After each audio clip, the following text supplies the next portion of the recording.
Hi everyone, it's Neil here again, also known as the Wax Whisperer.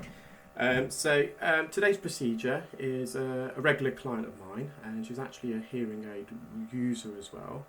And we're just starting off here, removing the wax from her left ear.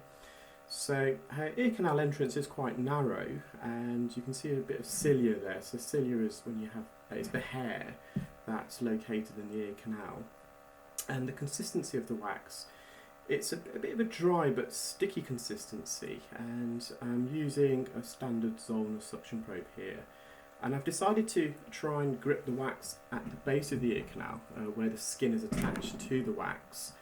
And I'm just making concentric circles, wriggling the wax to loosen that skin adhesion, which is kind of almost holding that wax in. It doesn't want to let go and release it. And when the wax is a bit sticky like this, it's sometimes a bit tricky to get a good suction grip, so it is a bit of perseverance. And you can see on the posterior canal wall there, you can see the skin detaching and the wax coming loose. The wax is quite lateral, so it's near the ear canal entrance, and I've decided here to put the Zollner suction probe a bit further into the ear, so where the wax has a better consistency for me to get a suction grip. So I've just come out there, and you can see there's a bit of hair matted to the wax, which always makes it a bit more tricky.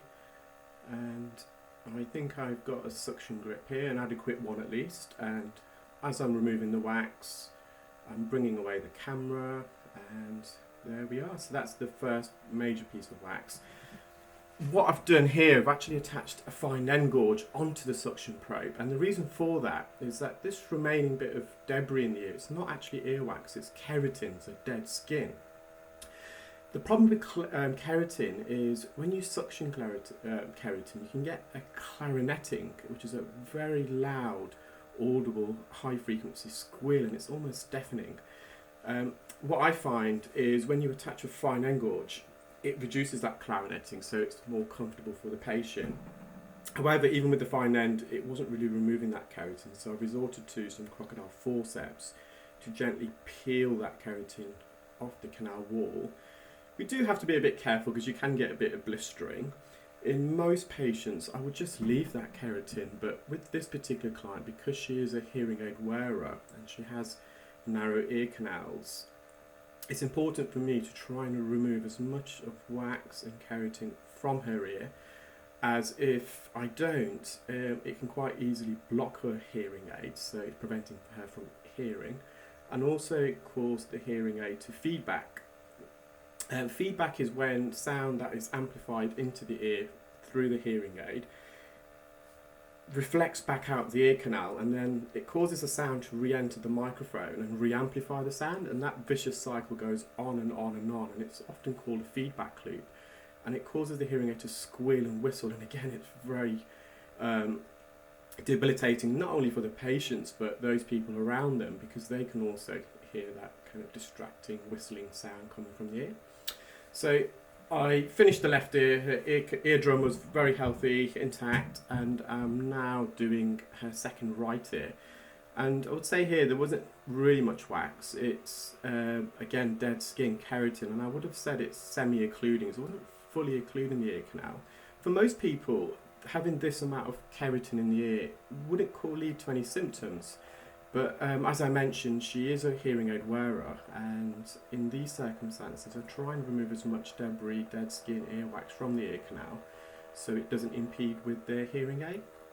I started off again with a fine end gauge. As I mentioned, you want to avoid using a standard Zollner suction probe when you've got keratin, because it can lead to clarineting, which is that very loud, uncomfortable, high frequency squeal.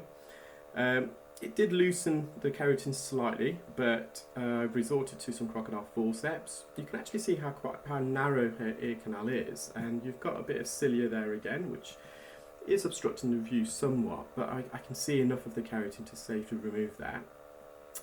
At this stage, I would say that I've removed the blockage, but there is a bit of a layer of keratin at the base of the ear canal. And again, I'm just using the Zollner suction probe here to try and release that, loosen it, before going back in with some crocodile forceps. the location of this dead keratin, so again it's quite lateral, so it's near the ear canal entrance. If it was a bit further in the ear canal, so if it's more medial, I may have just decided to leave it because that part of the ear canal is very sensitive. Unlike the outer part of the ear canal, which is made up of cartilage, the inner 2/3 is literally skin on bone, there's no fatty tissue there, so it is very sensitive. And you can see there's a bit of hair strand that I've managed to suction there, so hopefully that will come out when I remove. Yeah, there we are.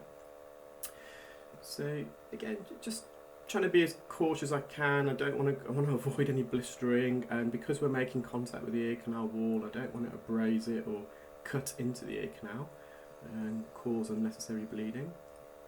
And I think this is the last bit of skin really that I do want to remove.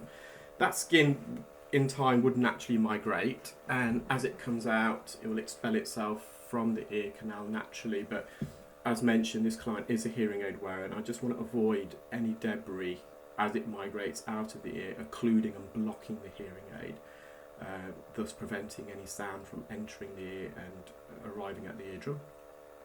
And there's just a little bit more dead keratin right at the entrance, and I'll use some crocodile forceps there, and a little bit of dead keratin left, just kind of midpoint in the ear canal, which I believe I'm going to go back in. Yet there we are with the crocodile forceps.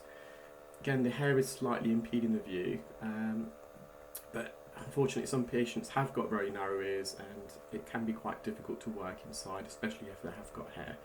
And it's something that with experience and practice you can navigate and mitigate. For the last bit, again, this is the posterior canal wall. So when we say posterior, it means the back part of the ear canal. And it's near the entrance, and I'm just now using a Jobson horn to see if I can gently, I don't like using the word scrape, but I can't think of any other better way of explaining what I'm doing. But it's a gentle kind of grazing of the skin, just to remove that remaining debris. Sometimes less is more. We want to avoid overworking the ear because it can cause bruising and blistering of the ear canal. And again, in this case, I'm very pleased with the amount of wax and dead keratin I've removed.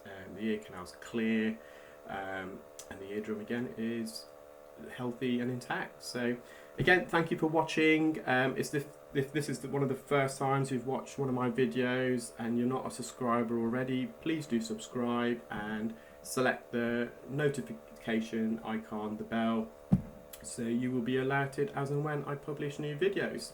I hope everyone is keeping well and safe, and I'll speak to you soon. Take care. Bye.